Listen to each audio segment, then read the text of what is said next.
अस्सलामुअलैकुम दोस्तों, आज हम एक ऐसी कहानी के बारे में बात करेंगे जो ना सिर्फ शैतानी चालें बल्कि इंसानी फितरत और जज्बात की गहराइयों को समझने में मदद देती है। ये कहानी है लोकीस की, जो इब्लीस की बेटी के नाम से भी मशहूर है। लोकीस एक ऐसी शख्सियत थी जो अपने शैतानी फितरत और कमजोरी से खेलकर इंसानों को गुमराह करने की कोशिश करती थी। मगर क्या लोकीस सच में इब्लीस की बेटी थी? और अगर थी तो उसका किरदार और इंसानों पर उसका असर किस तरह का था? चलिए इस कहानी को ज्यादा तफसील से समझते हैं। लोकीस का जिक्र आज भी एक अजीब और दिलचस्प मौजू है।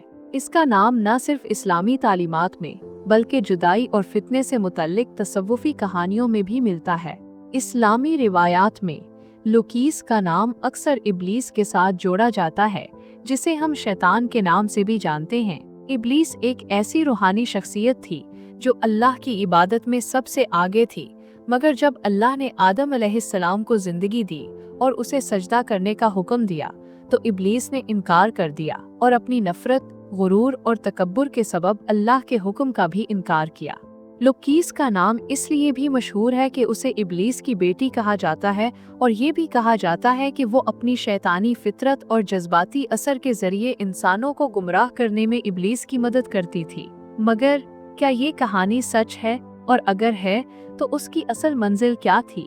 इब्लीस जो एक फरिश्ता था, अपनी इबादत और अल्लाह की इताअत में सबसे आगे था, लेकिन जब अल्लाह ने इंसान आदम अलैहिस्सलाम को अपनी जिंदगी दी और उनको अपना नायब नुमाइंदा बनाया तो इब्लीस का गुरूर उसे अपनी मंजिल से दूर कर गया। इब्लीस ने सजदा करने से इनकार किया और अपनी तकब्बुर और ईगो की वजह से अल्लाह का हुक्म नहीं माना। लोकीस जो इब्लीस की बेटी थी, उसका भी एक शैतानी किरदार था। लोकीस को इब्लीस की तरफ से शैतानी चालें चलाने का हुक्म मिला था। इब्लीस और लोकीस का रिश्ता एक शैतानी नेटवर्क की तरह था, जहां इब्लीस अपने जज्बाती और रूहानी ताकत से इंसानों को गुमराह करना चाहता था और लोकीस अपनी खूबसूरती और झूठे जज्बात से इंसानों के दिल जीतकर उन्हें अल्लाह के रास्ते से दूर करती थी।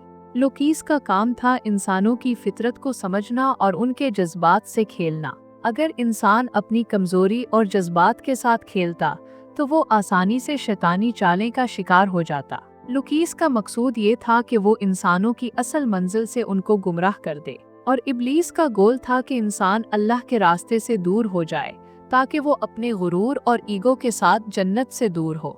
लोकीस का किरदार एक फितने का हकदार था, क्योंकि वो इंसानों के दिल और जहन से खेलकर उनको अल्लाह के रास्ते से दूर करना चाहती थी। वो अपनी खूबसूरती और मीठा बोलकर इंसानों को अपनी तरफ खींचती थी। लोकीस का काम था इंसानों को उनकी हकीकत से दूर ले जाना, और ये वो इंसानों की फितरत थी जो उसे अपनी चाल में उलझा देती थी। वो अपनी रूहानी ताकत, जज्बात और एक अच्छा और मीठा से भरा हुआ दिखावा बनाती थी। लोकीस ने इंसानों को झूठी मोहब्बत और फसादी जज्बात में मुब्तला कर दिया। ऐसे ही एक वाकया था जहां लोकीस ने एक कौम के शाह को उसकी ताकत और लालच के जरिए गुमराह किया। वो शाह अपनी ताकत के जरिए अपने लोगों पर जुल्म करने लगा, अपने जज्बात को अपने मकसद की तरफ मोड़कर उनको खोया। लोकीस की चालें हमेशा आर्जी और दिखावटी थीं। उसका हर फितना, जब तक इंसान अपनी हकीकत और अल्लाह की रहनुमाई को समझ नहीं लेता था, वो फितना अपनी चाल में कामयाब हो जाता था। लेकिन जब इंसान अपनी गलतियों को समझता था और अपनी असल मंजिल की तरफ रुजू करता तो वो फितना खत्म हो जाता। एक कौम का वाकया है जहां वो इंसानों ने लोकीस के फितने को समझा और अपनी गलतियों का एहसास किया। इस कौम ने अपने गुनाह और फितने की माफी मांगी और अपने दिल को अल्लाह के लिए साफ किया। ये सबक ये है कि इंसान फितना करते हुए अगर अपनी असल मंजिल और अल्लाह की रहनुमाई को समझ ले तो वो हर चाल से बच सकता है। लोकीस की कहानी हमें एक बहुत अहम सबक सिखाती है। दुनिया एक इम्तिहान है और हम सबको अपनी फितरत और शैतानी चालें को समझना जरूरी है। शैतान और उसकी नस्ल का काम हमेशा इंसान के जज्बात और कमजोरी से खेलना होता है। अगर हम अपनी नीयत साफ रखें, अपने ईमान पर सब्र करें और अल्लाह की रहनुमाई की तरफ रुजू करें तो हम किसी भी फितने का शिकार नहीं होंगे। दोस्तों, ये थी लोकीस की कहानी, जो हमें ये समझने में मदद देती है कि हम अपनी फितरत और जज्बात को कैसे समझ सकते हैं और किस तरह शैतानी चालें से बच सकते हैं। अगर आपको ये वीडियो पसंद आई हो तो बराह करम इसे लाइक करें, सब्सक्राइब करें और अपने दोस्तों के साथ शेयर करें। अल्लाह हमें हमेशा शैतानी चालें और फितने से महफूज रखे। आमीन।